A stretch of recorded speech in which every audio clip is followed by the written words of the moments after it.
So we're still in the month of July, so our topic for July from the 12 Powers from Charles Fillmore is the power of understanding. And our power of understanding is the ability to comprehend and to interpret knowledge, to make cognitive connections, to realize and to receive insight. And if you'll recall, last week I talked about the difference between mental understanding, our intellectual understanding, and a spiritual understanding, which allows us to receive understanding in a deeper way, in a different way. And it brings it really from the head to the heart, where we experience it as wisdom. So, talking about that, last week I decided that I wanted to delve into a little bit more about how the universe invites us to a deeper understanding. And of course, because we are one with the universe, because we are one with all things, we know that the universe is always moving through us and as us. We know that everything that we are experiencing as the universe is experiencing itself. So everything that is to be understood through and by and as me. And for you, through and by and as you. And we come to our whole life this way. We come to our whole experience this way. And we have opportunities always to find a different level of understanding. So Charles Fillmore wrote, spiritual understanding is developed in a multitude of ways. No two persons have exactly the same experience. And there are a multitude of ways that we can begin to deepen into our own spiritual understanding. But I'm going to give you, for me, what has been always the most present, the most demanding invitation of the universe, the most rich growth for me. And that is the growth of understanding that comes when we see reflected from other people in our experience what it is that we need to grow, where it is that we need to grow and become deeper and become more understanding. So a couple of my thoughts that came about this past week that I wanted to enter into this. So from Proverbs 8, verse 1, does not wisdom call and does not understanding raise her voice? Do you feel sometimes the call to figure things out in a different way? I've been going through this same experience over and over and over again, it seems. It seems like I only have one person in my life, and they just keep showing up with different faces on. There's all of these repeat experiences. The universe is calling us to wisdom. It's calling us to greater understanding, isn't it? And this beautiful quote from Rainer Maria Rilke. I want to beg you, dear friend, as well as I can, to have patience with everything that remains unsolved in your heart. Try to love the questions themselves, because we are always in that place of receiving more questions. We are always in that place of receiving an invitation to grow more, to understand more, to learn more about ourselves. So those are a couple of my thoughts for today. I would say that nurturing spiritual understanding, that higher level of understanding, that understanding that comes from Source as me, nurturing that my awareness of that is one of the most important things that I can do for peace in the world. I'm just going to start off with that. Because we know that the world has all kinds of struggle and strife. Last week we talked about it. While we know that God is love, while we know that God is everything, we also know that our human experience doesn't sometimes feel that way. And that there are things happening in the world that feel really counter to that. So how do we do that? How do we come to a greater understanding of the world, and how do we come to a greater peace in the world? Well, we come to peace one person at a time. And it starts with me. That's why we sing at the end of our unity services sometimes, let there be peace on earth, and let it begin with me. That's why we come to that place of knowing that we are the ones. We are the ones that the world has been waiting for. We are the medicine for the world. So I want to give you a little idea of where I was pre-New Thought. This is like many years ago. I wrote this poem called Shattered Crystal, and I'll just read it. Shattered crystal shards glitter like stardust, sharp, fragmented, dangerous, yet beautiful as a clear and brilliant night sky. Broken, perhaps beyond repair, but in each tiny piece, a complete and perfect rainbow, just like you, just like me. When I wrote that, I was best friends with a person who called herself broken. I don't think I would have ever called her broken, but she called herself broken, and that is how she brought herself into the world. And I loved her. She was an amazing woman, and she was an incredible teacher to me in so many ways. But one of the ways that she was an incredible teacher was by being sharp and broken and dangerous. There was a lot of drama in my life at that time. There was a lot of hurting that went back and forth. I hurt her, she hurt me, but yet we were so close. We were deeply, deeply loving to one another in many ways. But we were broken in many ways. I have come to appreciate many of the gifts. In fact, so many gifts that she brought my life back in that time, even though I didn't realize it, even though at the time it felt like struggle, even though at the time it felt like pain and hurt, and it felt like abusiveness, and it felt like all kinds of badness in so many ways, it also taught me everything that I need to know about being a good human being. I've had to learn that lesson more than once, as most of us. So when I stopped trying to fix her, when I stopped trying to find a different way of making her be in the world, and started instead looking at myself, started instead wondering why it was that she had this knack for pressing the buttons. I had a teacher once that said to me, I may have pressed the buttons, but I didn't install them. That's good. And that's how I feel about my whole relationship with her. She knew how to press the buttons so well, but I installed all of my own buttons, as we do. So,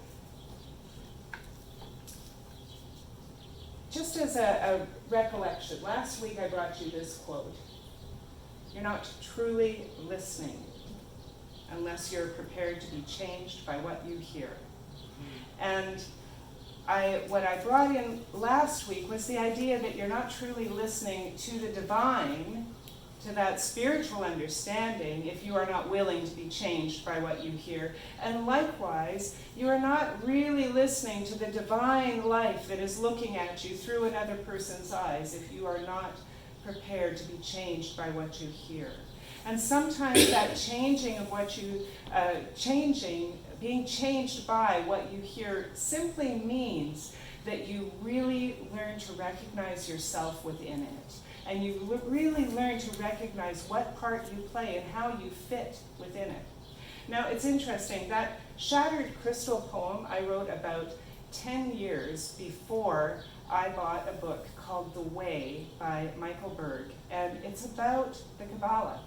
And he talks about the wisdom of the Kabbalah, and he talks about the creation story in Kabbalistic terms. And I'll tell you a little bit about it, because that story also has had huge impact on me.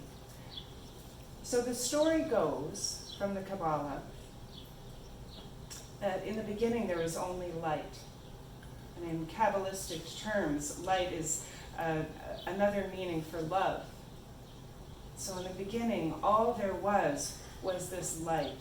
And its entire nature was to give of itself. Its entire nature was to give out to something, but there was nothing else. It was the only thing. So it created from its own self a vessel. So this vessel was created out of the substance of light. Its purpose was to receive the light, but its nature was the light, which was giving this. So for a time, the light gave to the vessel and gave to the vessel and gave to the vessel, and it received and received and received, because that's what it was made for. That was its purpose. But then there became a tension, because it felt within itself that it wanted to be more like its creator. It wanted to be able to give as well. So to receive and receive and receive created a tension within it, a duality between its purpose, which was to receive, and its nature, which was to give. And so at some point the vessel said, "Stop, I cannot receive anymore." And so the light, wanting only for the vessel to have what it wanted, it withdrew. Well, just imagine in that moment when suddenly everything was dark for the very first time. How frightening that would have been for the vessel. So the vessel said, no, wait, come back.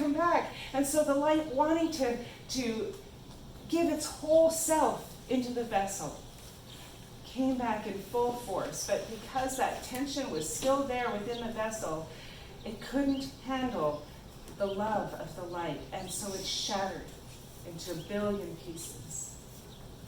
And that billion pieces created our universe. Kind of sounds like the Big Bang Theory, doesn't it? Well, the story of the Kabbalah goes that the purpose of all of our lives now, we are each those tiny shards of that vessel. And the purpose of our lives now is to learn how to receive for the purpose of giving. And that when we do that, when we all learn that, the vessel will come back together and we will once again be whole. And will once again be a oneness. I read that, like I said, 10 years after I wrote my poem about shattered crystal. And this story landed for me in a different way, because what I recognized was that we are not in an instant going to come back together. How do we come back together as a vessel? We come back together as a vessel one piece at a time. One piece at a time. So this brings me back to the idea of understanding. I want you to, if you choose, for a moment, just to envision a clay pot that has been dropped and broken into a bunch of pieces.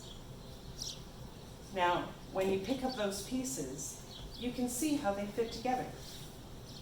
You can see that I could get some glue and I could put this piece here and that piece there, and I could create a whole clay vessel again. The reason why we know that is because we have seen it as a whole vessel. We've seen its wholeness, and therefore when we look at its parts, we can recognize that they fit together. We can recognize that it can come together as one thing. Well, this is how we come together as humanity. We need to be able to see that we are a wholeness. We need to be able to see that we can come together, in fact, that we fit together. And when I see the sharp edge of another person, I need to recognize that it matches perfectly with the sharp edge of myself.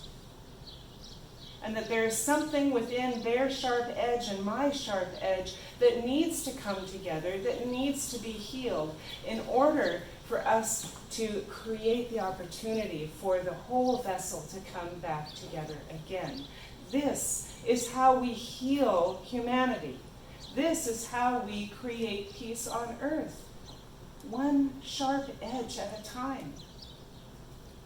And so when you're thinking about those situations in your life where maybe you have a person that they just bump up against you, and you can't figure out why do I have to keep having this experience with this person? What I envision for myself is that person is a sharp edge, and that so am I.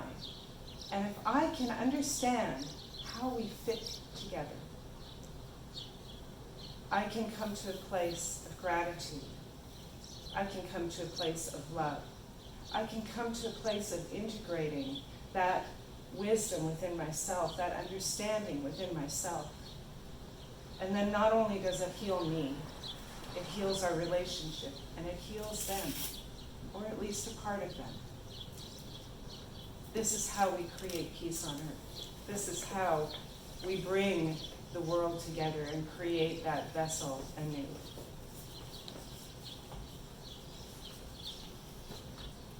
So as we move into our week, as I give you that charge to go out and think in your life, find those places in your life where you need to turn the pieces around and see how they fit together.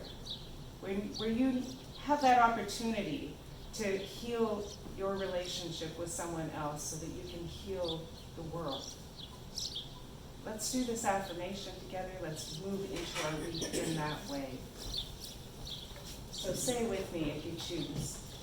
I bring wholeness to myself and my world as I use my innate spiritual understanding to release all belief in separation. I am the medicine that heals my world. And so it is, amen. Thank you. May life bless you abundantly. May grace and goodness walk with you every day. May love and joy expand within you, and may you know peace.